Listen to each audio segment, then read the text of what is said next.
थी। उस रियासत के लोग बड़े कंजूस और आलसी थे। वे लोग हमेशा यही सोचा करते थे कि काश उनके घर सोने से भर जाते। भले ही उन लोगों के मन में सोने की प्रबल लालसा थी, उस रियासत में रत्ती भर भी सोना नहीं था। किसी दिन जाने कहां से उस रियासत में एक सोने की चिड़िया आ पहुंची। चिड़िया बहुत ही सुंदर थी। उसे देखकर आंखें चौंधिया जाती थीं। जब वह अपने पंखों को लहराते लहराते एक पेड़ से दूसरे पेड़ पर जा बैठती और गाना गाने लगती तो उसे देखकर लोग आश्चर्य करते। उसे पकड़ने के लिए कितने ही उपाय किए गए, लेकिन सोने की चिड़िया बड़ी होशियार थी। उसे अंदेशा हो गया था कि अगर वह पकड़ी गई तो सोने के ये लालची लोग उसे जरूर जान से मार डालेंगे। इसलिए वह उस रियासत को छोड़कर कुछ दिनों के लिए और कहीं भाग गई। कंजूस लोग उसे ढूंढते ढूंढते थक गए। एक दिन की घटना है। सुबह का समय था। सुनहली धूप सोने के हिरण की तरह चारों ओर कूदकर बिखरी थी। तोते की चिड़िया उसी समय चोंच में एक सोने का फल दबाए फिर उसी रियासत में दिखाई पड़ी। वह आंगनों में घूम घूम कर मधुर स्वर में गाना गाने लगी। मैं हूँ चिड़िया सोने की, मैं हूँ चिड़िया सोने की, पंख झाड़ूं तो पर गिरेगा सोने का। पर किसे मिलेगा? भला आदमी मेरा प्यारा सोने का फल होगा। तेरा सोने की चिड़िया का गाना सुनकर लोगों में सोने का फल पाने के लिए प्रतियोगिता शुरू हो गई। सबने अच्छे अच्छे काम का बहाना करके भले आदमी बनने और सोने का फल जीतने के लिए कोशिशें की। चिड़िया से हरेक ने अनुरोध किया, मैं ही भला आदमी हूँ, मैं हूँ सोने का फल पाने के योग्य, मुझे फल दो। भले आदमी का दावा करने वाले लोग आपस में झगड़ने लगे। चिड़िया से फल पाने के लिए उसके पीछे पीछे दौड़ने लगे। सोने की चिड़िया सोने का फल चोंच में दबाकर पेड़ों की डालियों पर फुदकती फिरती रही। उसकी नजर में एक भी भला आदमी उस रियासत में दिखाई नहीं दिया। एक दिन उड़ते समय उसने देखा कि वैसाख के महीने की जलती हुई दोपहरी में लगभग 80 बरस का एक फटेहाल किसान खेत में कुदाल चला रहा है और पसीने से तरबतर है। उस खेत के नजदीक के एक दूंठे पेड़ पर बैठकर चिड़िया ने सुरीले ढंग से अपना प्यारा गाना गाया। मैं हूँ चिड़िया सोने की, मैं हूँ चिड़िया सोने की, चोंच फैलाकर बड़े प्रेम से नदी का पानी पीती हूँ, भला जानकर सोने का फल बड़े प्यार से देती हूँ। उसने बड़े प्रेम से अपने गाने को कई बार दोहराया, लेकिन उस बूढ़े ने अपना काम छोड़कर एक बार भी उसकी तरफ नहीं देखा। सोने की चिड़िया को बड़ा आश्चर्य हुआ। आश्चर्य है, उसके मन में तो जरा सा भी लोभ नहीं है। उसके पास जाकर वह बोली, दादाजी ईसमदेई, दादाजी नमस्ते, सिर्फ 1 मिनट काम रोककर मेरी बात सुनोगे? बूढ़ा कमर सीधी करके खड़ा हुआ और उसकी तरफ देखकर बोला, क्या कहती है, जल्दी कह, देर होती जा रही है, कितना सारा काम बाकी है। सोने की चिड़िया ने पूछा, क्या तुम्हें मेरे आने की बात नहीं मालूम? सोने के फल की बात तुमने नहीं सुनी?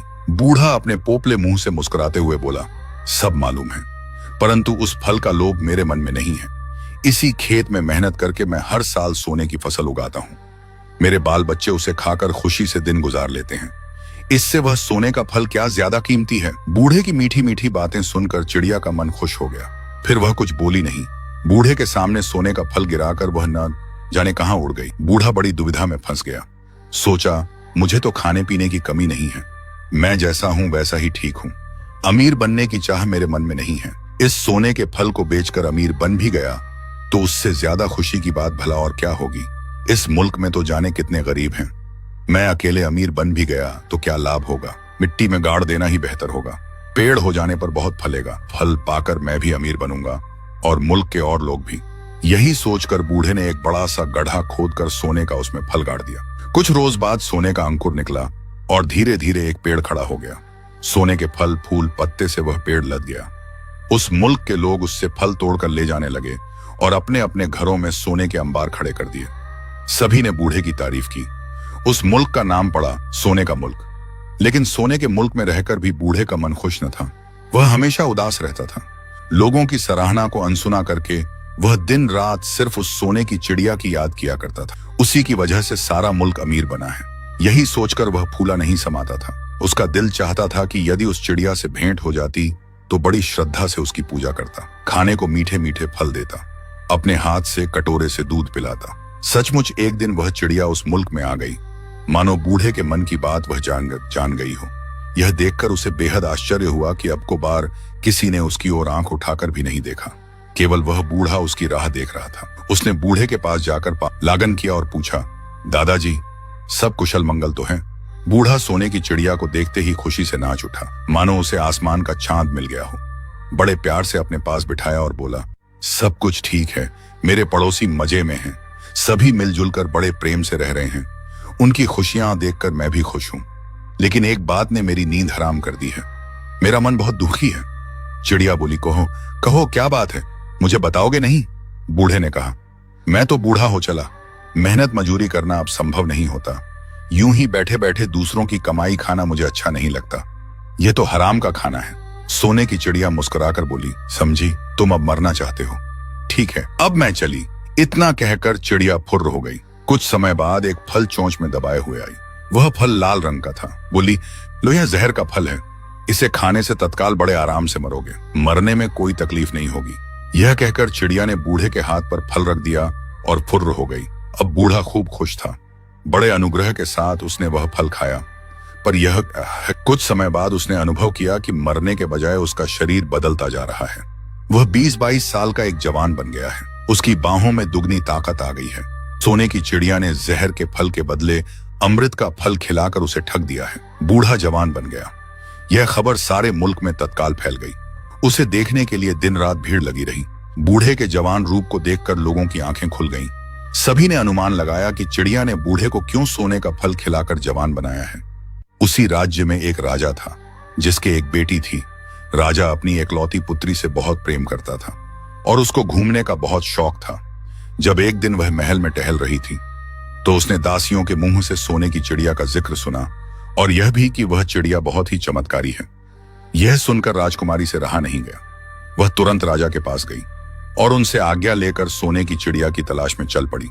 उसकी सुरक्षा के सैनिकों की एक टोली और 2 दसिया भी उसके साथ गए। राजकुमारी हर जंगल, झरना, पहाड़, नदी चारों तरफ देख लिया, मगर उसे सोने की चिड़िया का कहीं भी पता नहीं चला। तभी राजकुमारी की एक दासी ने कहा, राजकुमारी जी, इस चिड़िया को ढूंढना हमारे बस की बात नहीं। हमको वहां चलना चाहिए जहां वह बूढ़ा रहता है, क्योंकि अब वहीं बता सकता है कि सोने की चिड़िया कहाँ है। राजकुमारी ने कहा, ठीक है, जल्दी चलो, मुझे वह सोने की चिड़िया किसी भी हालत में मेरे पास चाहिए। और वह सभी बूढ़े के घर की तरफ चल दिए। वहां पहुंचकर सभी की आंखें फटी की फटी रह गईं। उन्होंने देखा कि जहां पहले कभी झोपड़ियां हुआ करती थीं, आज वह सोने के महलों में चमचमा रही है, और एक बड़ा आम का पेड़ सोने के फलों से लदा हुआ खड़ा है। यह देखकर राजकुमारी को बड़ा आश्चर्य हुआ। तभी एक बहुत सुंदर योद्धा पुरुष उसी की तरफ चलते हुए आ रहा था। राजकुमारी ने जब उसे देखा तो वह देखती ही रह गई। वही बेतहा अपनी नजर उस पर से हटा ही नहीं पा रही थी। नौजवान ने राजकुमारी और उसकी सेना को देखा तो उसने सोचा, सबकी तरह यह भी मुझे देखने आए होंगे। यह चिड़िया ने तो मेरे साथ बहुत बुरा किया। तभी राजकुमारी ने नौजवान से पूछा, क्या तुम मुझे यह बता सकते हो कि सोने की चिड़िया कहाँ रहती है? तभी राजकुमारी की एक दासी बोली, राजकुमारी जी, यही तो वह बूढ़ा है जिसे सोने की चिड़िया ने रातों रात जवान बना दिया। यह जानकर कि सोने की चिड़िया इतनी चमत्कारी है कि बूढ़े को जवान बना देती है। अब राजकुमारी उसको देखने को और भी उत्सुक हो उठी। उसने उत्सुकता से पूछा, बताओ, वह सोने की चिड़िया कहाँ है? नवजवान तो तब बताता जब उसके पास वह चिड़िया होती, मगर उसके पास तो वह सोने की चिड़िया थी ही नहीं। उसने फिर से पूछा, बताओ, वह सोने की चिड़िया कहाँ है? नवजवान बोला, मुझे खुद नहीं पता कि वह सोने की चिड़िया कहाँ है, क्योंकि वह कभी बताकर नहीं आती और न जाती है। राजकुमारी को यह सुनकर उस पर बहुत ही क्रोध आया। तुम्हारी हिम्मत कैसे हुई मुझे मना करने की? तुम्हें पता है मैं कौन हूं? मैं इस राज्य के राजा की बेटी हूं।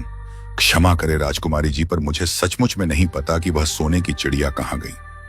राजकुमारी ने गुस्से से आदेश देते हुए कहा, जाओ और पूरे घर की तलाशी लो, और ध्यान रहे एक भी कोना बच न पाए। इतना सुनते ही सैनिक महल का हर कोना छान मारा, पर सोने की चिड़िया का कहीं पता नहीं चला। अंत में सैनिक थक कर वापस लौट आए और राजकुमारी के सामने सिर झुककर बोले, माफ करना राजकुमारी जी, पर सोने की चिड़िया महल के अंदर कहीं भी नहीं मिली। यह सुनकर राजकुमारी ने आदेश दिया कि इस नवजवान को बंदी बना लो और इसे महल में लेकर चलो। इतना सुनते ही सैनिक नवजवान को बंदी बनाकर अपने साथ महल ले जाते हैं। जब गांव वालों ने यह देखा तो उन्हें तो बहुत आनंद आया, और किसी ने भी उसे छुड़ाने की कोशिश नहीं की, क्योंकि अगर वह वहां से चला जाएगा तभी तो वह एक आम की जगह जितना चाहे उतना आम ले जाएंगे। वह सभी बहुत खुश थे। इधर राजकुमारी ने नवजवान को बंदी बनाकर एक काल कोठारी में बंद कर दिया और उसके चारों तरफ सख्त और कड़ा पहरा लगा दिया, ताकि अगर वह चिड़िया यहाँ आए या यह नवजवान उससे मिलने जाए तो उन्हें पकड़ा जा सके। इसी तरह समय बीतता गया और एक दिन वह सोने की चिड़िया फिर आम के पेड़ के पास आई। जब वह वहां आई तो उसने आम के पेड़ को बहुत ही बुरी तरह पाया और बूढ़े की फसल भी सभी ने रौंद दी थी। यह देखकर चिड़िया को बहुत दुख हुआ। उसने बूढ़े को हर जगह देखा, पर वह कहीं भी दिखाई नहीं दिया। उसने गांव वालों से पूछा तो गांव वालों ने भी उसे कुछ नहीं बताया। बल्कि गांव वाले तो उसके सामने शर्त रखने लगे कि पहले हमें भी उस बूढ़े की तरह जवान करो, तभी हम बताएंगे कि वह बूढ़ा कहाँ गया है। चिड़िया को यह सुनकर उन गांव वालों पर बहुत क्रोध आया कि इनके अंदर की लालच अभी भी नहीं गई। यह इंसान ऐसे ही होते हैं। एक वह बूढ़ा था जिसके अंदर कोई लालच थी ही नहीं। इसी तरह कुछ समय और बीत गया। एक दिन आम के पेड़ के पास एक बच्चा खेल रहा था, तो चिड़िया ने फिर वही गाना गाया, मैं हूं चिड़िया सोने की, मैं हूं चिड़िया सोने की, पंख झाड़ूं तो पर गिरेगा सोने का, पर किसे मिलेगा, भला आदमी मेरा प्यारा, सोने का फल होगा तेरा। यह सुनकर बच्चा ठिठक कर रुक गया। चिड़िया ने उससे बड़े प्यार से पूछा, बताओ बेटा, इस पेड़ की जो रखवाली करता था वह कहाँ गया? बच्चे ने कहा, मुझे तुम्हारा सोने का फल नहीं बल्कि मीठा फल चाहिए। बताओ क्या तुम मुझे मीठा फल खाने को दोगी? चिड़िया ने कहा, क्यों नहीं, जरूर दूंगी, बस तुम मुझे यह बताओ वह बूढ़ा कहाँ गया? बच्चे ने उसे सारी घटना बता दी। चिड़िया ने जब यह जाना कि उसे एक राजकुमारी बंदी बनाकर ले गई है, वो भी मेरे लिए, तो उसे अपने ऊपर बहुत दुख हुआ। उसने बच्चे के एक बड़ा स्वादिष्ट फल दिया और राजा के महल की तरफ उड़ चली। जब चिड़िया महल के टीले पर पहुंची तो उसने देखा महल के चारों तरफ सख्त पहरा लगा हुआ है। चिड़िया ने सोचा, अगर मैं ऐसे गई तो सब मुझको पकड़ लेंगे और मैं उस बूढ़े को कभी आजाद नहीं करा पाऊंगी। चिड़िया यह सोच ही रही थी कि एक सैनिक नौजवान के लिए भोजन लेकर जा रहा था। चिड़िया ने जब यह देखा तो उसको बूढ़े के पास जाने का रास्ता मिल गया और चिड़िया ने अपने पंख फड़फड़ाए और वह चावल के एक दाने में बदल गई और वह ऊपर से उड़कर उस थाली में आ गिरा। जब सैनिक नौजवान के पास भोजन लेकर पहुंचा तो बूढ़ा दुखी सा बैठा था। सैनिक ने उसे भोजन दिया और देकर वापस लौट आया। जैसे ही सैनिक वहां से गया, चिड़िया अपने असली रूप में वापस आ गई। चिड़िया को देख बूढ़ा बहुत प्रसन्न हुआ।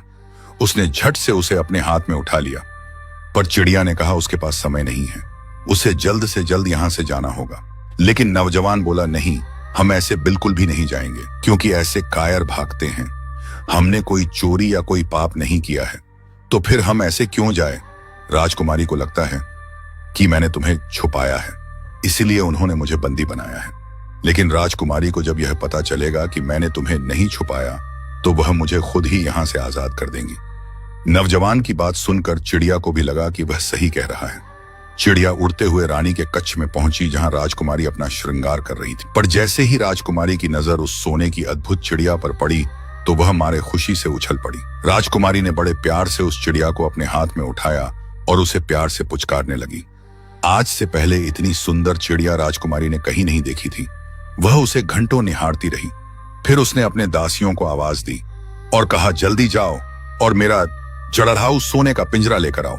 यह सुनकर चिड़िया बोल पड़ी, सुनो राजकुमारी, मैं सिर्फ उस नौजवान के कहने पर तुम्हारे पास आई हूं, न कि तुम्हारे पास रहने के लिए, क्योंकि कोई भी मुझे पकड़कर बंदी बनाकर नहीं रख सकता। राजकुमारी ने निराश मन से कहा, मैं तुम्हें बंदी बनाकर नहीं, बहुत प्यार से अपने पास रखूंगी। चिड़िया ने कहा, ऐसा संभव नहीं है। अगर तुम चाहती हो कि जैसे मैं नौजवान से मिलने आती हूं वैसे तुमसे भी मिलने आऊं, तो तुमको उस नौजवान से विवाह करना होगा। ऐसा तभी होगा, वरना अगर तुमने मुझे जबरदस्ती पकड़ने की कोशिश की तो तुम्हारा ही नुकसान होगा। यह सुनकर राजकुमारी सोच में पड़ गई और नौजवान से विवाह करने के लिए मान गई। चिड़िया यह जानकर बहुत खुश हुई और कुछ दिन पश्चात राजकुमारी और उस नौजवान का विवाह भी खूब धूमधाम से हो गया। नौजवान अपनी सुंदर पत्नी को लेकर अपने महल वापस आ गया और महल में उनके भक्त स्वागत हुआ। गांव वालों को क्या देखकर तो और भी आश्चर्य हुआ कि पहले इसको बुढ़ापे से जवानी मिली और फिर इसको एक राजकुमारी जैसी पत्नी मिली। इसके तो भाग्य ही खुल गए। काश हमने भी लालच नहीं की होती, तो शायद आज इसकी जगह हम होते। यह सब देखकर चिड़िया फिर से फुर्र हो गई और सभी लोग खुशी से रहने लगे।